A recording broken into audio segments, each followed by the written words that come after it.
बढ़ते हैं और बात करते हैं बीपीएससी की 70वें बीपीएससी परीक्षा को रद्द किए जाने और तमाम मांगों को लेकर विरोध प्रदर्शन लगातार देखने को मिल रहा है। जहां एक और गांधी मैदान में प्रशांत किशोर धरना पर बैठे हुए आमरण अनशन कर रहे हैं, तो दूसरी ओर पप्पू यादव अपने समर्थकों के साथ सड़क पर उतरे। सिर्फ पप्पू यादव ही नहीं, छात्र संगठन के सदस्य भी छात्र संगठन के सदस्य सड़क पर उतरे और अलग अलग जिलों में भी प्रदर्शन किया, जिसकी तस्वीरें आपको दिखा रहे हैं। पटना, सुपौल, सीतामढ़ी, सासाराम, मुंगेर और अररिया की ये तस्वीर है। कुछ और तस्वीर आपको दिखाते हैं औरंगाबाद, बेगूसराय, कटिहार, मधेपुरा, सहरसा और गया में भी। तो बिहार के तमाम जिलों में बीपीएससी परीक्षा रद्द करके फिर से पूरी परीक्षा कराए जाने की मांग की जा रही है। आंदोलन के दौरान प्रदर्शन कर रहे छात्रों पर किए गए केस मुकदमे वापस लिए जाने की मांग की जा रही है। इन मांगों को लेकर विरोध प्रदर्शन देखने को मिला।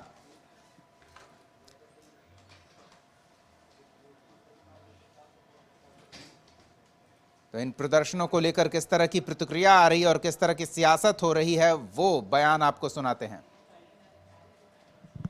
चलेगा, लगातार लड़ाई जारी रहेगी, लड़ते लड़ते मरेंगे, मरते मरते लड़ेंगे। जब तक न्याय नहीं मिलता है, जब तक पेपर लीक घोटाला बिहार और देश से बंद नहीं होगा।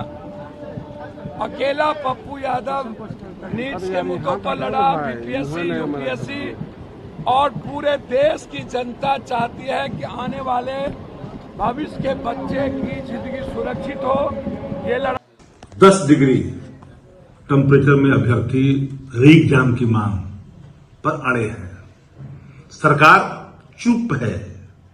नेता प्रतिपक्ष दो बार पत्र लिखे सरकार को। मैं मानता हूं कि सत्याग्रह जो शांति तरीके से चल रही थी, उसको खलल डालने की कोशिश कुछ सत्ता प्रतिष्ठान के बिचौलियों ने किया, लेकिन अभ्यर्थी संजीदगी के साथ, बहुत ही साहस के साथ अपने आंदोलन को मूर्त रूप दे रहे हैं। प्रशांत किशोर का आमरण अनशन है, यह विपक्ष के द्वारा चलाया जा रहा जो भी आंदोलनात्मक अभियान, ये बीपीएससी के नाम पर छात्रों को बरगलाने, उन्हें गुमराह करने की एक ऐसी कोशिश है जिससे छात्रों को बचना चाहिए। चलिए, तो इसी विषय पर थोड़ी और जानकारी लेते हैं। सहयोगी प्रीतम हमारे साथ जुड़े हुए हैं, जो पूरे आंदोलन के दौरान प्रदर्शनकारियों के साथ सड़क पर मौजूद थे। किस तरह से टकराव की स्थिति बनी, किस तरह की परिस्थितियां आई, सब कुछ जानेंगे। प्रीतम, सियासत भी हो रही है, बीपीएससी परीक्षा को रद्द किए जाने की मांग को लेकर। एक बड़ी आबादी इस मांगों से प्रभावित होगी और उसको लेकर सियासत करने वाले लोग भी इस आंदोलन से जुड़ गए हैं छात्र के साथ साथ। क्या चल रहा है? देखिए, राजनीति अपनी जगह है दीपक, लेकिन कुछ लोग कहते हैं कि ये सत्याग्रह है, हम सत्याग्रह पे बैठे हुए हैं। तो सत्याग्रह की बुनियाद सत्य पे थी। ये जिस तरह का जो कथित रूप से जो सत्याग्रह किया जा रहा है, इसकी बुनियाद में कहीं कोई सत्यता नहीं है। तो चूंकि बिहार लोकसभा आयोग हम काफ़ी अरसे से देखते रहे हैं, तो हमने देखा है कि अगर कोई पेपर लीक हुआ है तो परीक्षा रद्द करने में बिहार लोकसभा आयोग ने ज़्यादा देरी नहीं की है। ज़्यादा नहीं, 2 साल पहले की बात है, 8 मई 2022, 68वीं बीपीएससी की प्रारंभिक परीक्षा हो रही थी पूरे बिहार में, और आरा के जैन कॉलेज में 11 बजे पेपर लीक होता है। 8 बजे रात में परीक्षा उसी दिन रद्द कर दी जाती है।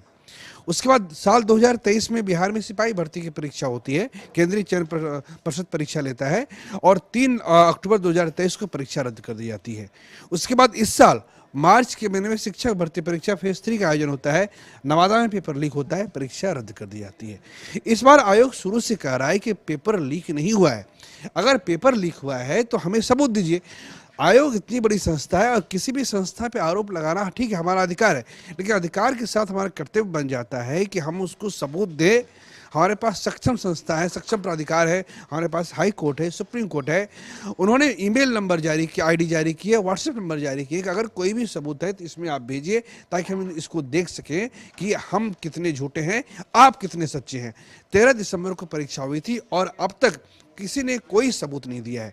दरअसल ये जो पूरा जो कथित रूप से जो आंदोलन है, ये शिक्षा माफिया, कोचिंग संस्थान, उनका एक गठजोड़ है। वो जानते हैं कि 2064 पद के लिए 4.5 लाख अभ्यर्थियों ने फॉर्म भरे हैं, और अगर 1 महीने भी एग्जाम टल जाएगा। एक कोचिंग का मैं कैलकुलेशन आपको दूंगा। मान लीजिए किसी कोचिंग में क्रैश कोर्स करते हैं, ठीक है, वो 12,000 में लिए, 2,500 छात्र हैं और 12,000 रुपया उन्होंने लिया एक छात्र से। एक महीने में वो 55 लाख की कमाई होती है उनकी। इस चीज़ को समझिए।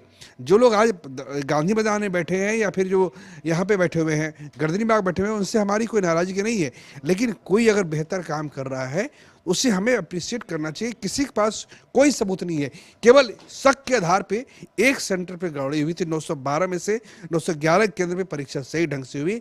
एक केंद्र बापू परीक्षा परिषद, वहां पे आयोग ने अपनी गलती मानी और परीक्षा स्थगित कर दी गई।